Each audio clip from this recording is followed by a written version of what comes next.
Good morning, everyone. I'm James O'Donoghue. I'm from Hivex. We've got a booth out the side near the registrations, and we're basically an over-the-counter brokerage trading cryptocurrencies with trade sizes starting at about $50,000 and up, which I know might not be for everyone, but that's cool because the whole day today actually has very little to do with that kind of space. We have some reports on our table as well. Please feel free to come have a chat and grab some.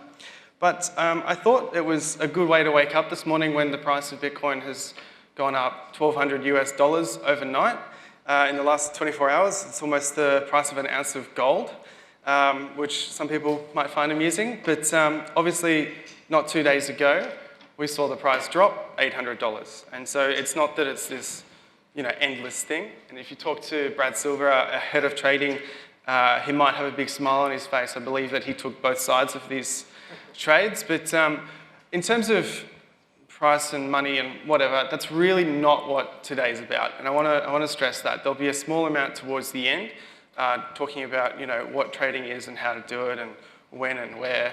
But really, we wanted to focus on a fundamental understanding of how blockchains work, what Bitcoin is, what different types of blockchains there might be, where they might have a purpose, and sometimes where they really do not. But I thought it would be a good time to start with. Who's here in the room? Who's been here the last 2 days at the gold conference? Wonderful. Do you feel bullish on gold? Long gold? Love it. I am too a little bit. At the moment, I don't have any. I don't have any stocks either. It's all been crypto for about 6 years now. But I feel it. I'm coming back into the gold space. And I think that's a good sort of talking point is, does cryptocurrency or Bitcoin belong at a gold conference? Do you feel like it should be here? Does it feel weird? Yes? A bit of a mix, right? And I kind of think, I can see why you might think it is a bit left of field, right? And obviously there's some crypto people, Bitcoin believers in the room, and they might say that Bitcoin is gold 2.0. I'm sure that we've heard this. I'm sure gold bugs have heard this and had it thrown at them in sort of like a aggressive way that's not very pleasant. Raise your hand if you think Bitcoin is gold 2.0. We've got a couple. Off the back as well. Well, I think if it's going to be 2.0, that sort of implies that it supersedes gold 1.0, right? And so I kind of sit on the other side of the fence. I tend to agree that gold's not going anywhere. And so I think that these two kind of groups, two very similar communities in a lot of ways, just differ on how they kind of what they believe Bitcoin does and what they believe gold does. And so I'm hoping today can sort of fill that gap a bit. And I thought it would be nice to start with what they have in common. Because I think there's one thing I've noticed talking to gold people and talking to Bitcoin people, they're both hedging. And I think a lot of people can come to that same sort of alignment. We're hedging against economic uncertainty. We've got trade wars, we've got Brexit, we've got the Federal Reserve doing interesting things, we've got money in general being a bit of an interesting thing when you wrap your head around it. And so I thought for now and this morning, we're actually just going to wrap those two together and say that they're a hedge. And if you've got them, you've got that hedge edge, as I like to call it, because it's like you've got an edge. Anyway, and what I want to talk about now to open the day is trust in a digital world. Trust in gold versus trust in Bitcoin. And I don't mean gold versus Bitcoin. I really mean trust in gold versus trust in Bitcoin. What that trust is and how we get there. And we have a 6,500-year-old gold bead from Bulgaria, I believe. And then on the right, we have January 3, 2009, Chancellor on the brink of the second bailout for banks. And this was a piece of code embedded in the first Genesis transaction called the Genesis block on the Bitcoin blockchain. So we have something 6,500 years old, 10.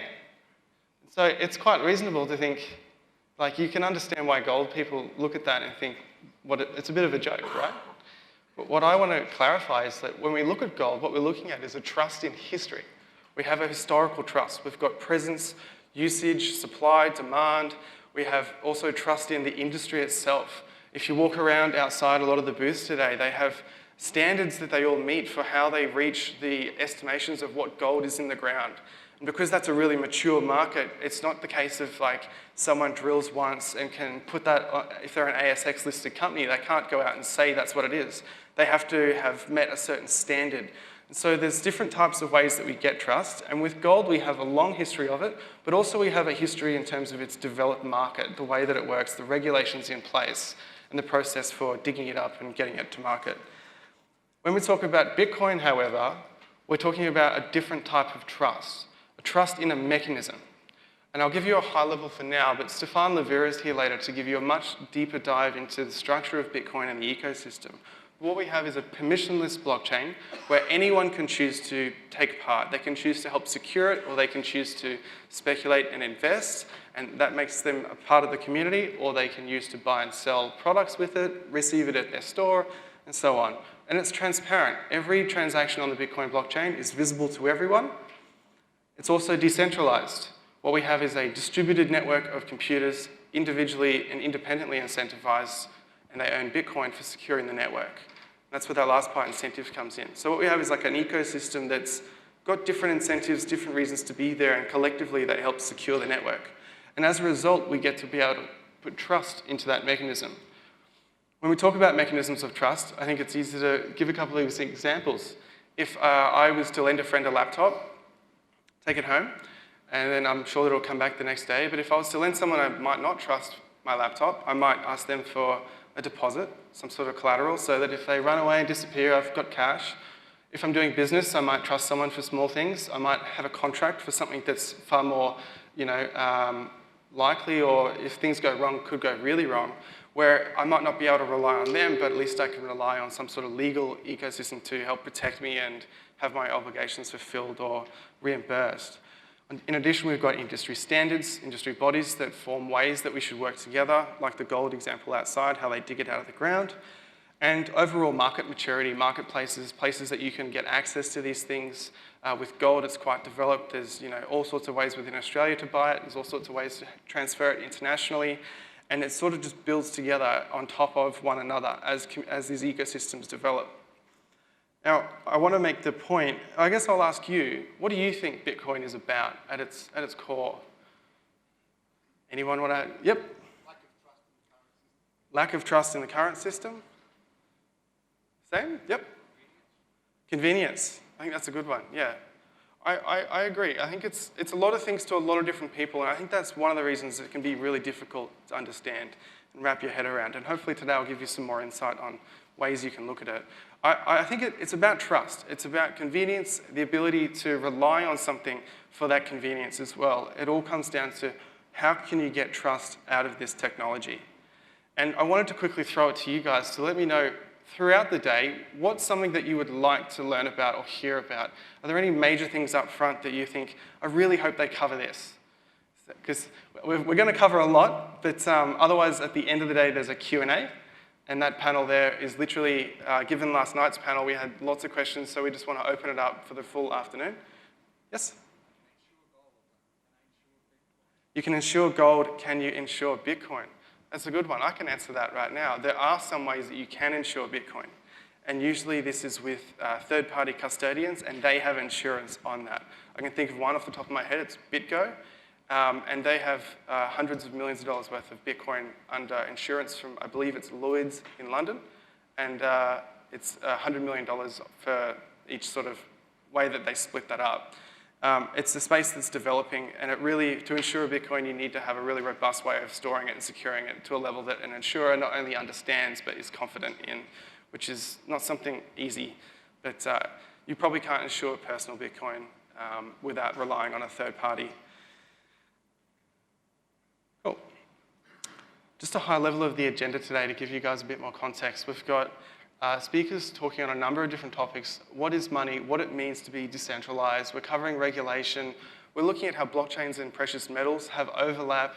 We're looking at taxation and the things you need to know to really get started. I was young when I kind of got into it, and it was a hell of a mess to try and sort that out. It was, yeah, massive burden.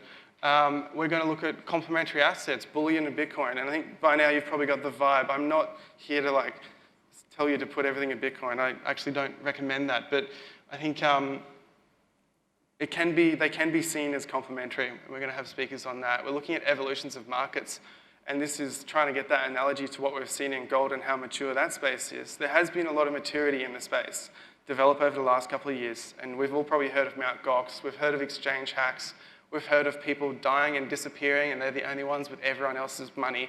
And so I'm going to try my best to give you some tips and pointers around that space and help you identify things that you should really be looking for if you're new to it. We've got storage and security, and this is a big one because it's a bit of a learning curve when you're looking at Bitcoin, because if you have Bitcoin, you've got to store it somewhere, just like physical gold, and there are some tricks and principles that you should really wrap your head around to be able to comfortably do that. It's not really a hard thing to do, there's just a small learning curve, but hopefully the rest of today kind of gets you to the point of making the decision whether or not you want to invest that time to make that self-education happen. We've got people at the end talking about when and where to sell. We've got Trader Cobb, who offers a number of trading courses. And actually Hivex at the back here has, where I work, we've got raffle, you can spin the wheel. We've got Bitcoin that you can win. We have a package from Trader Cobb that will raffle at the end of the day. We've got Trezor hardware wallets, which is actually where you can store cryptocurrency safely. And we're happy if anyone wins any of these things to tell them how to set them up and things like that. And really looking forward to a wonderful day.